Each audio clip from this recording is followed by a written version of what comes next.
It's a glittering audience, and the bond that they share is that they love music.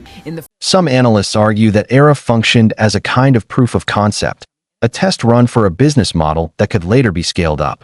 By the time the 1990s were in full swing, the blueprint already existed. The financial backing was in place, and new figures were ready to step in and build on it. Today, the landscape looks completely different. Diddy is currently held at MDC Brooklyn, a federal detention facility that has drawn significant criticism for its conditions. He has been there since his arrest and faces a sentence that could keep him there until at least late 2028. Judge Arun Subramanian sentenced him to 50 months, denying a request for credit on time already served. Amid that, persistent rumors have circulated about whether Diddy is cooperating with federal prosecutors. His attorney, Mark Agnifilo, made public comments suggesting Diddy is not just willing to testify, but actively eager to do so, and may be difficult to keep off the stand. That kind of language draws attention, because it implies Diddy may want to speak publicly about what he knows, not just what he is accused of. Speculation has followed that if he were to cooperate, he could speak to meetings, business arrangements, and relationships that stretch back decades. He was embedded in the industry at the highest level. Even if he was not personally present at every alleged event, his proximity to major decisions and powerful people means he could potentially offer detailed, first-hand context rather than second-hand rumor. As of now, no federal charges have been filed against Clive Davis. No public evidence has confirmed the allegations that have circulated for years. Those facts matter and cannot be glossed over. But the speculation has not quieted. Part of the reason it persists is the visible contrast between the two men right now. On June 4, 2025, Davis received the Apollo Theater's Legacy Award at a high-profile event attended by major celebrities. Method Man performed. Busta Rhymes offered praise. That same week, Diddy remained in a federal jail cell, awaiting a future that is deeply uncertain. The image of one man being celebrated on a prestigious stage while another, who was once his key business ally, sits in a prison facility has not been lost on observers. The same federal system that arrested and charged Diddy has taken no comparable action against Davis, and that contrast is something people continue to discuss. Questions also persist about Suge Knight, who is currently serving a 28-year sentence for voluntary manslaughter.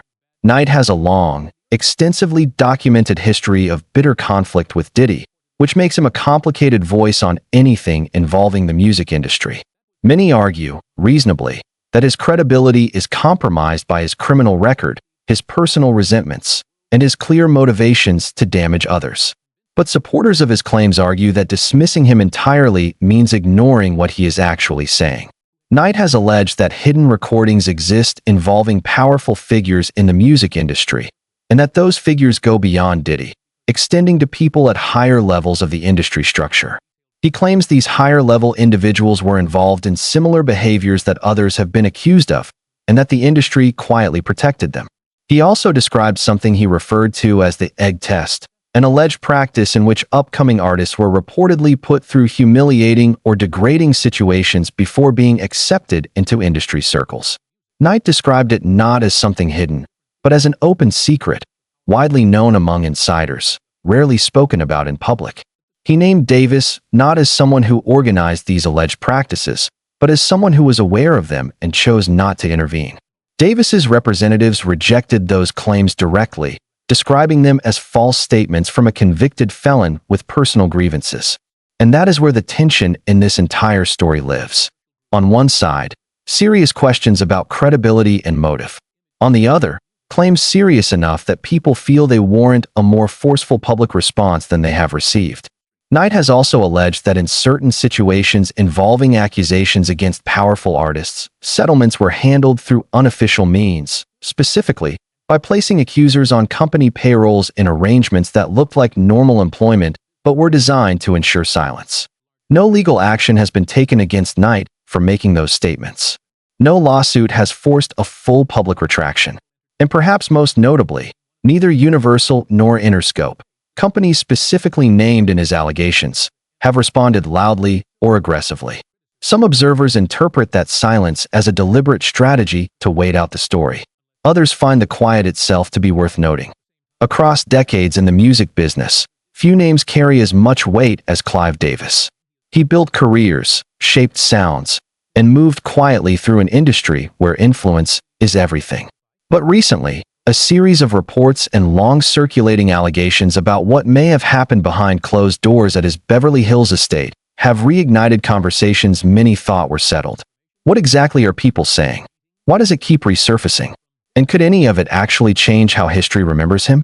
A radio host named Larry Gators made a claim that, at first glance, sounds almost too extraordinary to take seriously.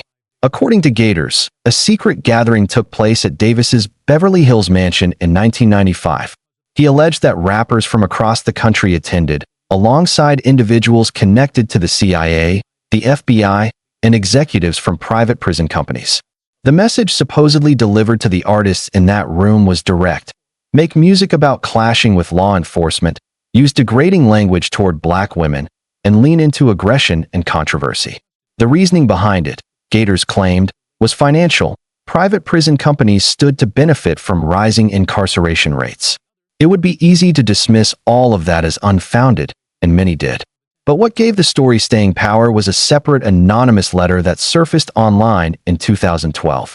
The writer claimed to have personally witnessed powerful business figures pressuring record executives to push gangsta rap, promote a specific manufactured lifestyle, and steer young listeners in directions that could serve the private prison industry.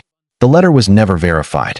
It floated around online for years without resolution. But when placed next to what Gators had said, people began to notice the overlap. Other details kept feeding the speculation. Some reports surfaced claiming Davis and Whitney Houston had a heated argument just 2 days before her death, and that her daughter Bobby Christina may have been present for part of it. These claims were never officially confirmed, but they attached themselves to the broader narrative already building around Davis. His representatives were quick to respond, flatly calling Gators' allegations false and pointing to Davis's decades-long public record of supporting artists through addiction, personal setbacks, and career challenges. The denial was firm, but for a significant portion of the public, it did not close the conversation. To understand why, it helps to look at the early 1990s. When Diddy left Uptown Records, Davis reportedly provided him with around $15 million to launch Bad Boy Records, a sum that would be worth close to $40 million today. Davis later said he believed hip-hop was on the verge of becoming a global force. Diddy, by his own account, made a compelling pitch.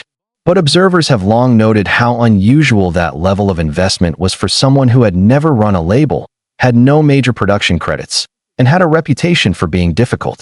Investments of that size typically follow a track record, a detailed business plan, or unusually strong inside knowledge about where things are heading. The timing of that investment, and its proximity to the alleged 1995 meeting, is something certain circles continue to point to. Whatever conclusion one draws, the money helped create something real. Bad Boy Records became one of the most commercially powerful labels in hip-hop history. Biggie Smalls and Craig Mack became household names almost overnight, and the label reshaped what mainstream music sounded like within a matter of years. Some people trace the roots of this conversation even further back, to the 1980s and a label called Priority Records. Its founders had previously worked at K-Tel International, a company primarily known for selling television music compilations and novelty records. Critics of the industry find it notable that a company with that background went on to play a central role in launching NWA, one of the most controversial and boundary-pushing acts in music history. Members of NWA themselves, at different points, suggested the tough image they projected was not always an accurate reflection of who they were personally. Ice Cube said he sometimes felt used by the industry machine. Dr. Dre was not known as a street figure. DJ Yellow was even further from that image. Yet the brand worked extraordinarily well commercially. These allegations sit alongside a broader set of incidents that critics point to when arguing that Diddy operated for years with minimal consequences.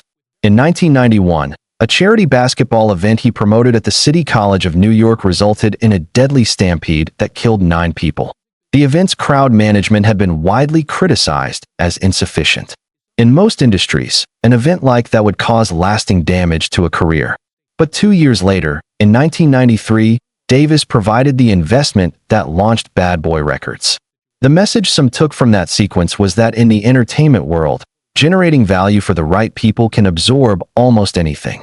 There was also an account from Daniel Smith, an editor at Vibe magazine, who alleged that Diddy threatened to sue her in the 1990s during a car ride because she refused to show him magazine covers before publication. She described the incident as emotionally damaging. No charges were filed. No major public consequences followed at the time. Critics look at these episodes and argue that a pattern emerges, one where serious incidents were absorbed rather than punished, and where industry relationships seem to provide a buffer against accountability. Whether that pattern reflects a coordinated system or simply the nature of how power and money work in entertainment is a question people continue to debate without a clear answer. The institutional dimension of this story adds yet another layer. New York University houses the Clive Davis Institute of Recorded Music, a respected program that trains the next generation of music industry professionals. In fall 2024, the institute named rapper Joey Badass as an artist in residence. The announcement was framed around helping students understand how the modern music business operates financially.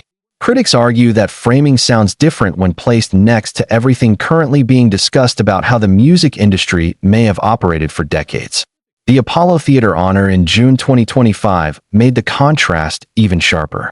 While Clive Davis stood on stage receiving recognition for a lifetime of industry contributions, questions about that same lifetime have not gone anywhere. The story has not faded. The allegations remain unproven, but they have also not been definitively put to rest. What is certain is that the conversation is still very much alive. Diddy's situation continues to unfold. The question of whether he cooperates, and what he might say if he does, remains open. And the long-running questions about who knew what, who benefited, and who was protected continue to attract attention from people who feel the full story has not yet been told. So what do you make of all this? Do you think these allegations carry weight, or do you believe they have been exaggerated over time? Share your perspective in the comments below. And if you found this video worth your time, hit the like button and subscribe so you do not miss what comes next.